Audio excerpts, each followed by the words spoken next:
Hello everyone, this is Daishi, and let me just say right up front that this has been one of the most difficult games I've ever had to try and record. It's not the fault of the developers, it's entirely on the software and on my computer because of, again, I recently reinstalled my system, and so it's been hard to get all my recording devices back up and running. But you're going to miss out on all of my natural reactions since the last recording I did, I basically got all the way through to the end. So if you're interested in hearing me scream and shout, that's not happening on this one. But if you're just interested in the story of the game, you're in luck.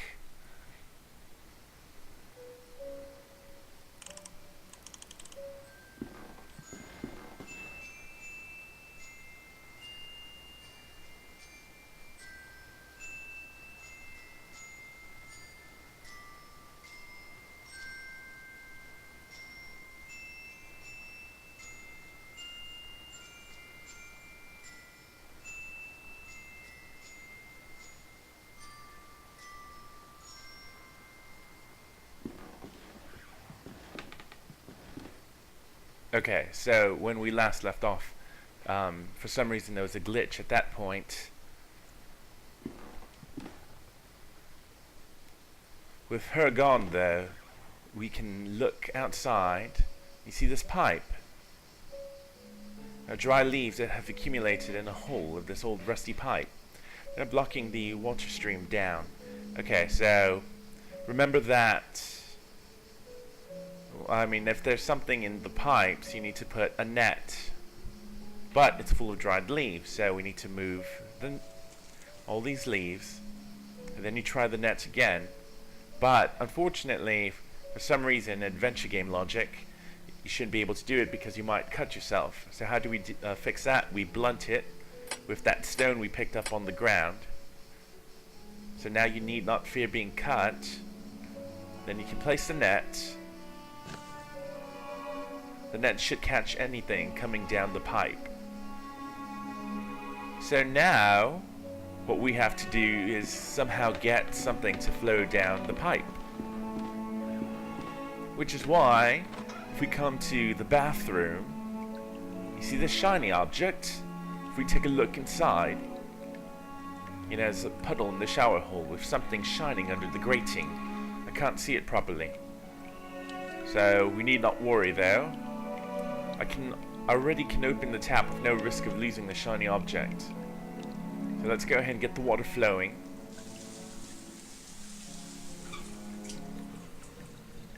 And before we leave, let's take a look in this mirror. A broken mirror. There's a protruding piece.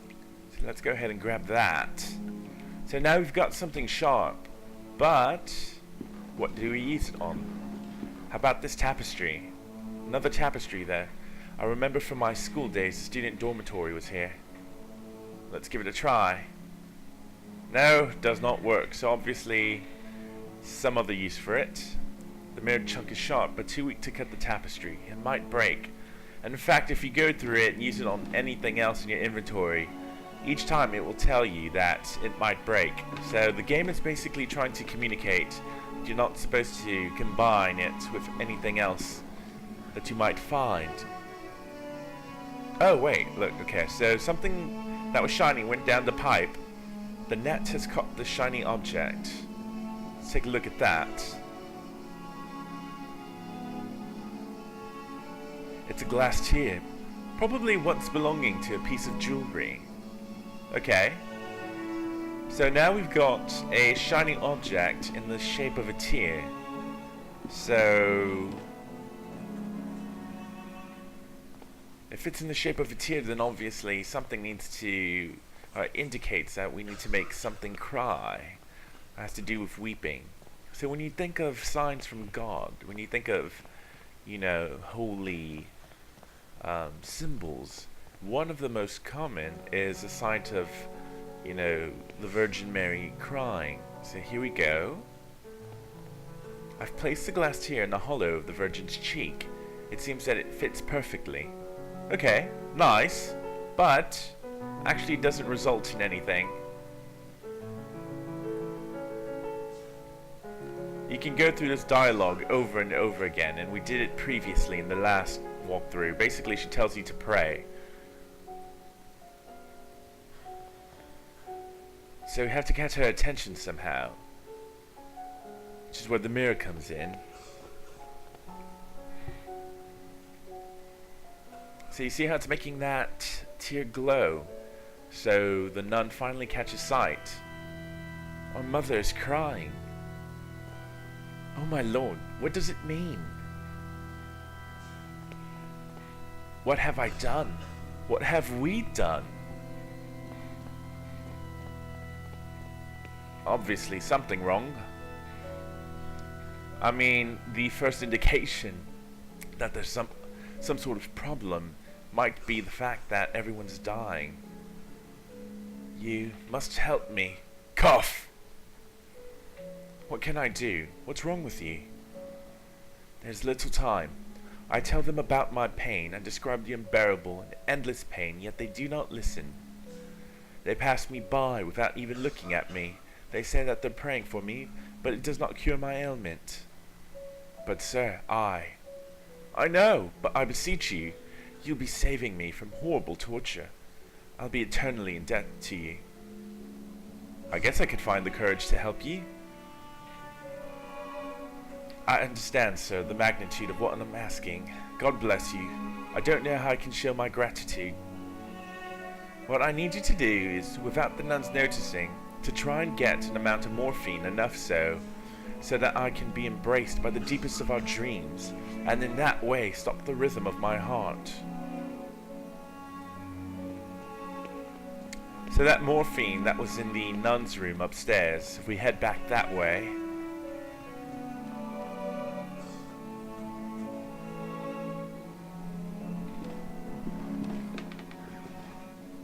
Oh, this was the nun that was downstairs, mind ye. She's the one that came upstairs whenever the tear was shining. So let's go ahead and grab the syringe that says morphine. A syringe next to a flask with a label that says morphine.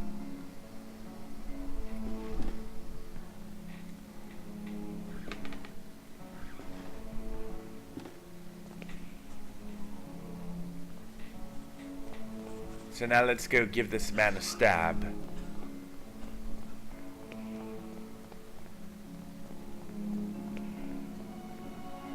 Well, he's gone. Oh, that musical note just made me jump right out of my seat. There's a note on the bed. Baldwin lies over and over again. So that's creepy. Baldwin, of course, being the carpenter that was out here. Now we've got noises coming from the coffin, but no way to get inside. Obviously morphine's not going to do it. And the log won't open it. It's too soft to use it as a lever. So we need to find something else. The nun that we sent off, by the way. Yeah, something's happened to her. There's no doubt that they belong to the nun I spoke to by the window, but where did she go? So now we've got two missing people, and that's important to take track of. We've got a missing nun, and we have a missing patient. So, when I originally played through, I never quite figured out what happened to the nun. So this time I've got to be a bit more observant of what's going on. Here's the carpenter. Good evening. I hope you're right. This is indeed a good evening. Okay, we've already been through all this dialogue. Basically, he's just been instructed.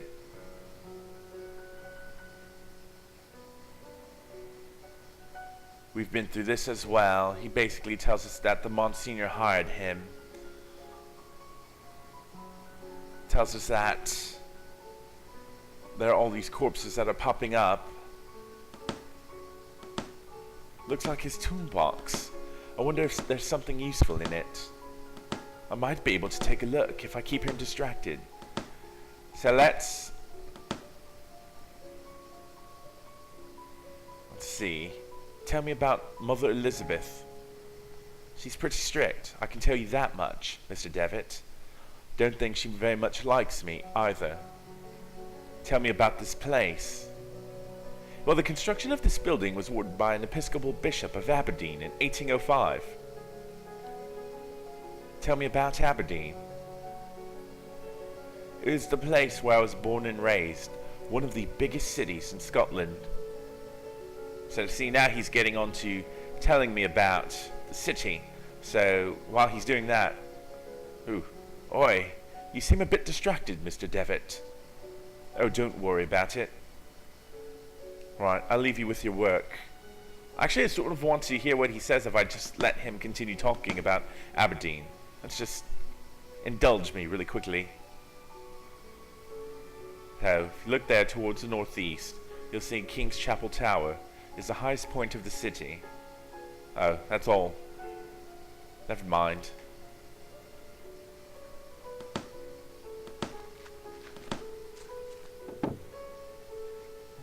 So, this nail tool has been fairly used, but what for?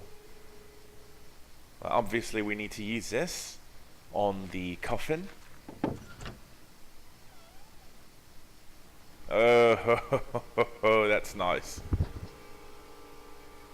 The darkness of his eye. His body is petrified. He has a sheer terror look in his eyes. Oh my God, but what has happened? Tell me. Mother Elizabeth is trying to make him come to his senses. So what doesn't make sense at this point, so you've got this patient who's down. But is it the same patient that we were speaking to earlier? That's what I'm wondering. A large, bright, and ornate key. Let's pick it up. Take it, plug it in, and have another flashback. Or is this the first one? It's hard to keep track of these. Don't look into his eyes.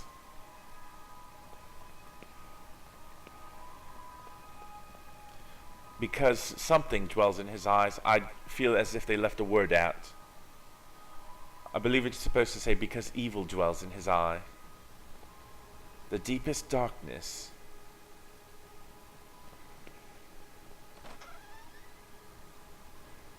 Come in, my son. Did you think you could hide these books from me? They're just classic literature books, Father. Socrates and Aristotle. Silence. Instruments of falsehood, you mean? Fallacies coming from the snake. Now, son, get on your knees and raise your arms. Apologize to the Lord. Pray to the Lord. Okay. Some sort of really sadistic S&M thing going on. In Latin, malum in se, evil in itself. I don't like this part. It reminds me of when the dogs jumped through the windows in Resident Evil 1. A strange eye-shaped symbol. Now there's a second one just like it. So we have this recurring motif of an eye, and there being some sort of evil in that eye. Eye of the bird. What does this mean? Okay, notice that we're having a flashback and all these windows are breaking. Wait, is this a flashback? I'm not sure. No, we're back in reality at this point.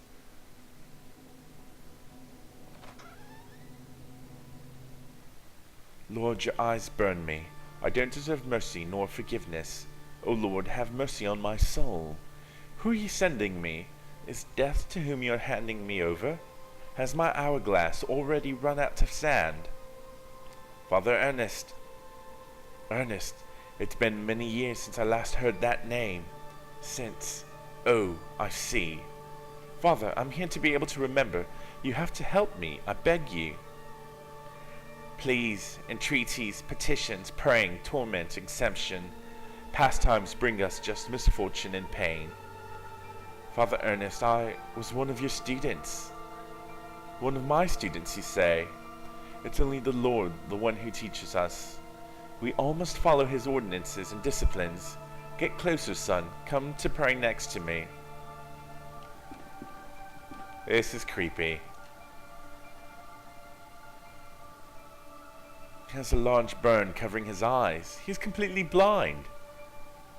Despite of his decrepitude, extreme thinness, and paleness, I can still recognize Father Ernest. But he seems far away, like in another world.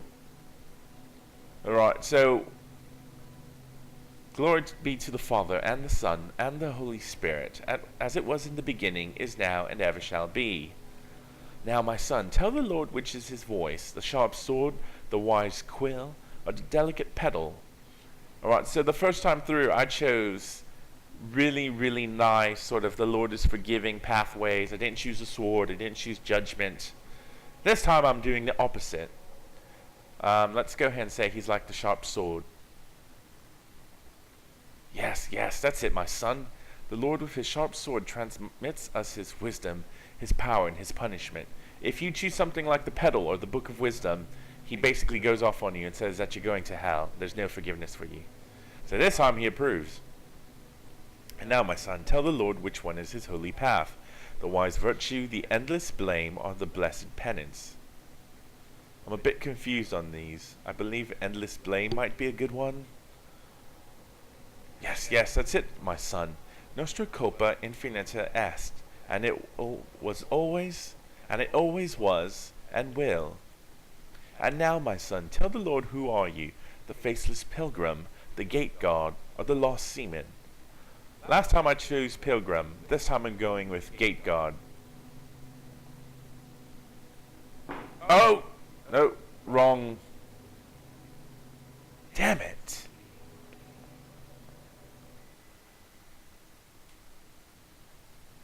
If I'd only... Oh, I know you're there. You didn't hear me. Get out of my room. Despite being blind, he preserves good hearing. I must be more careful when moving. I wonder what would have happened if I'd gotten the final one right.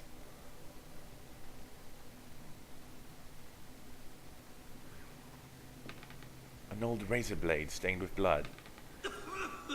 Alright, so we pick that up. You can only move when he's praying so that he can't hear you. Dear God in heaven, I feel for you. Your light is in my eyes. I will burn them for you. Okay, that's why he's blind. Dear God in heaven, I feel myself in you. Your eyes are in my soul. I will burn it for you. Okay, keeps repeating this. Oh, you know what? What if I would have read this before I talk to him? No, I don't think so.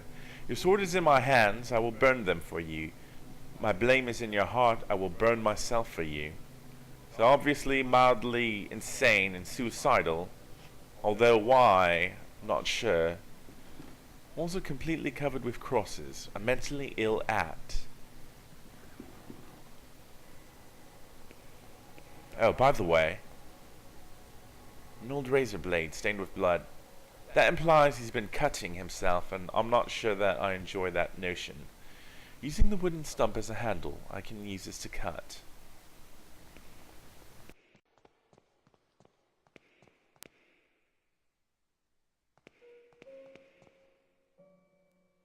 So now we have something sharp to cut with,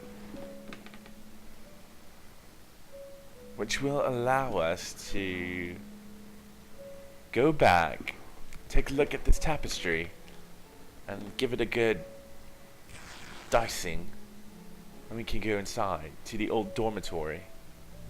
Oh, and another flashback. Notice the recurring motif of the four individuals. And finally, our expert on philosophy, Jeremiah Devitt, shows up. Where were you, my friend? We've been looking for you. Well, as I was saying, tonight is the perfect moment for our next meeting. But I suspect that someone outside our group is secretly surveilling us. Who is it, Anthony? My dear friends, it's Professor Glynn. Do you mean Father Ernest? Certainly. No doubt about it. Therefore, dear colleagues, I've decided to change the venue for tonight's meeting. Have you noticed the lounge behind the small door of the dining room? I have believed convenient to borrow the key for our necessities. You already know, at 12 o'clock you'll find that door opened, and I'll be inside the lounge. That's it, my dearest colleagues. Videt nequitiat. Yep, and they all chant it. Then you wake up in the dormitory after your flashback is cleared. So the whole emphasis of the chapter is to keep remembering things you did when you were a student. A dusty mirror. There's a window, but you can't look through it. I remember that this is the bed where I used to sleep when I was a student here. Then let's take a nap, which makes absolutely no sense. But we have to do what the game wants us to. Mr. Rabbit was jumping through the forest in a warm spring afternoon. I don't like this part of the game either. I really don't. I don't like the blood red environment. When going through a bush, Mr. Rabbit ran into Mr. Wolf, Mr. Vulture, and Mrs. Snake, who were having a heated argument.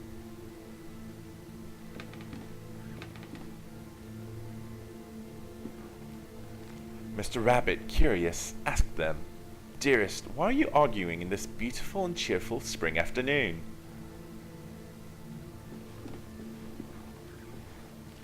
Mr. Wolf answered politely, "What we are trying to decide here is who of us will have the pleasure to eat you up."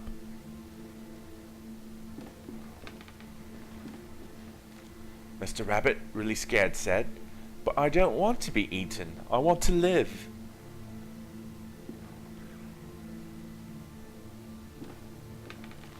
To which Mrs. Snake answered, smiling, "That's impossible to happen, Mr. Rabbit, since we all, both you and us, are going to die sooner or later. Don't you think so?" Do I keep going this way? There's no other way to go.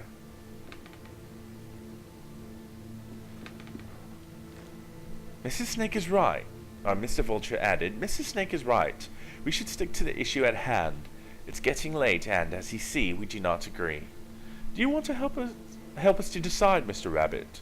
Who would you suggest as the one to eat you?"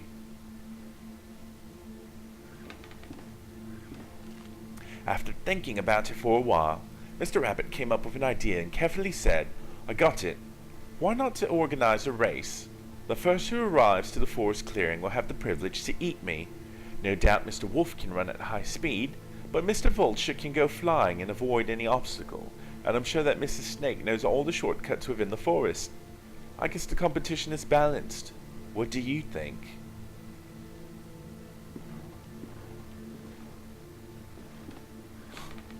The three predators agreed that it was fair, so they started the race, and they quickly disappeared. Does it look as if there's someone in the window to anyone else except for me?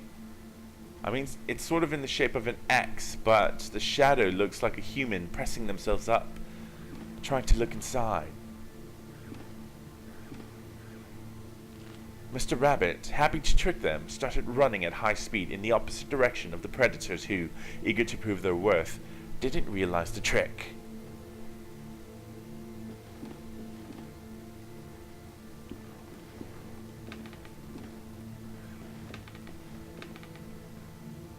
Last one. Mr. Rabbit was far away from there, and he finally felt safe, happy, and proud of his cunning. But suddenly there was a loud bang. The earth shook, frightened birds flew, and everything went dark. The end.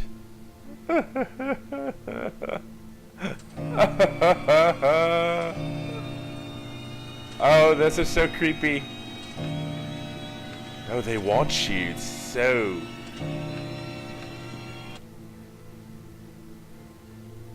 I mean, they don't stop looking at you. Last time I just ran straight to this doorway and jumped through. An impossible love. There's something I kept for myself for a long time. And the thing is that I love you. I've always loved you. Since the first time I saw you, since the first time I felt your frozen hands. Each time I move away from you, I miss your glassy, empty, dead eyes. I miss your rough hair, your greyish skin, your stench. But our love just can't be. Ew, it's an impossible love. So he buried her. My assumption from this was that... well, I'll get to it in a second. No, not again. How long have I been sleeping? What was all that about? In the nightmare I found a place in my memories. Okay, so the guy that was Mr. Baldwin, who was digging the grave, it seems to me that he's a necrophiliac. He enjoys romancing dead women. Now, I can't be entirely sure of this, but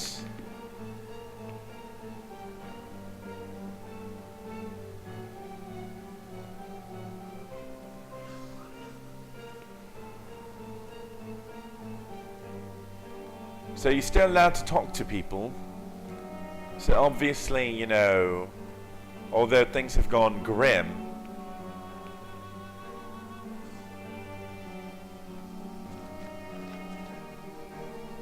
right, so that's a patient.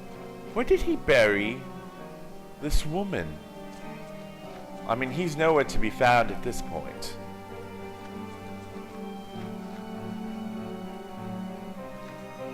But I believe he took her body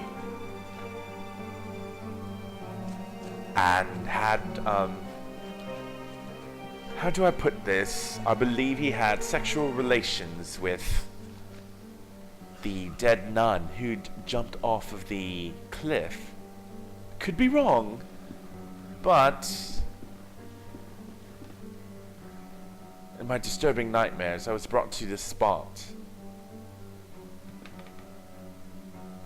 It's the trapdoor I saw in my nightmare. From here sprouts a horrible stench. There's something down there. Okay. Did you see it? Did you see it? It was there, just in front of me. He was screaming. Okay. Obviously, there's something grim going on. The stretchers used to carry the corpses here. Who's behind all this? He must have been dead at least a week, still bearing an expression of horror.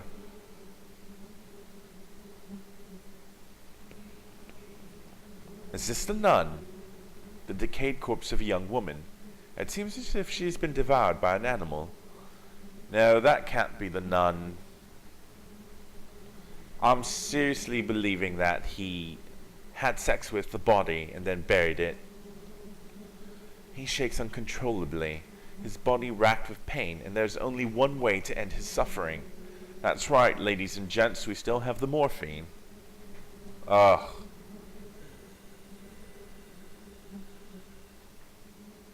I don't like doing it. Rest in peace. How about some gentle music? Make us feel a bit more calm about the situation. The walls are splattered with dry blood. Final memory. So this was the meeting that they were referring to earlier. Punctual as always, Devitt. Now all that remains is to introduce our guest. You may come in now, Professor. Father Ernest.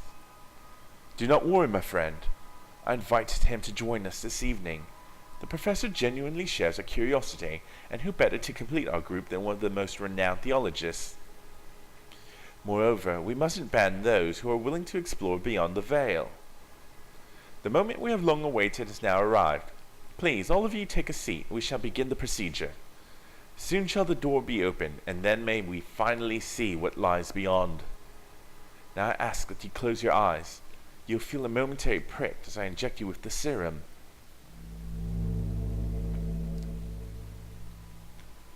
Okay. Well, there's that giant eye. of the raven or whatever crazy god they've been worshipping. Even after all these years, I have not forgotten your voice. You are the fourth witness. I remember. I remember now what happened. What it is that we saw. The eye of the bird, Malum and Say. What happened to us? What is it that we witnessed? You must tell me. You must make me understand what my mind cannot fathom. It was our curiosity that damned us. We opened that which should not be opened. In doing so, we shorn the veil that separated our world from his. In seeking vision, we were ourselves seen by the eye of the bird. The eye of the bird saw us. It remembers us. It looks for us. It calls us from its dark nest, from its abominable lair. All these years I have attempted to return to it, but I have no strength left. These poor, wretched creatures are too fragile. They lack the sight to return. Not one of them has returned. Only us, the four witnesses. Who are the other two? Where are they? They disappeared as you did. I haven't heard from any of you, but I was seized by curiosity. It absconded with my faith and deprived me of my sanity. O Lord, forgive me, for I have sinned. Nothing remains. All that is left is surrender. Surrender to him. Gravely have we sinned, and now our only absolution is to burn in the flames. Shazam! Malum. In. Sir. Okay, that's just disgusting. Oh, here comes the carpenter. Shabam! Hammer to the head. No greater way to end a game.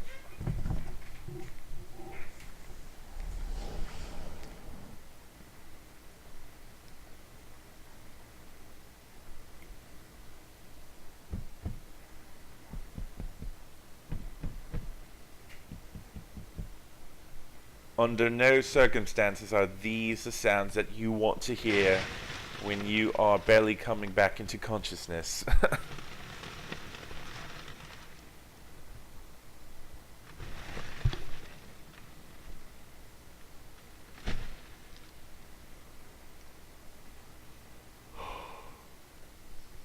Well,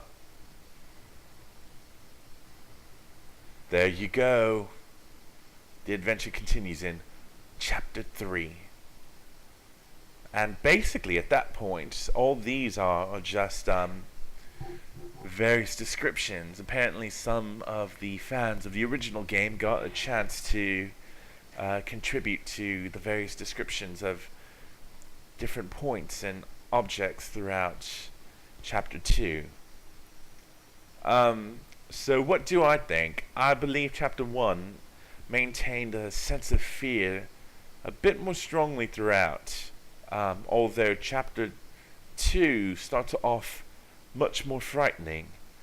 Chapter 1 just maintains the vibe a lot more intensely, and I think that has a lot to do with the fact that it's basically just you alone, and you're constantly wondering, what's going to happen next. At this point, you're obviously up against some sort of generic evil. You be that, some sort of, Cthulhu or, Shub-Niggurath or something like that, some ancient horrific abomination. There's all sorts of ways they could take the story, but that seems to be the angle that they're getting at. But still great. It was really, really good, and especially because they ask so little from their fans. Just a contribution of anywhere from basically $10 or and so it's not much, and I would really highly recommend you go and play it for yourself, as well as contribute. If you're in England, it's £7. If you're here in the States, then it's $10. So either way, it's a good price. But for that price, you also get the soundtrack, which is magnificent. And this deal applies to both the first game, the first chapter, as well as the second one. So, go support people who are really trying to make good games like these and doing so much on such a shoestring budget, apparently. Anyway, enough of me rambling. Thank you so much for tuning in to this one. Hopefully you come again. I'm handling my next series is the Walking Dead 400 Days, so that should be up soon. But until I see you again, this is Daiichi, signing off.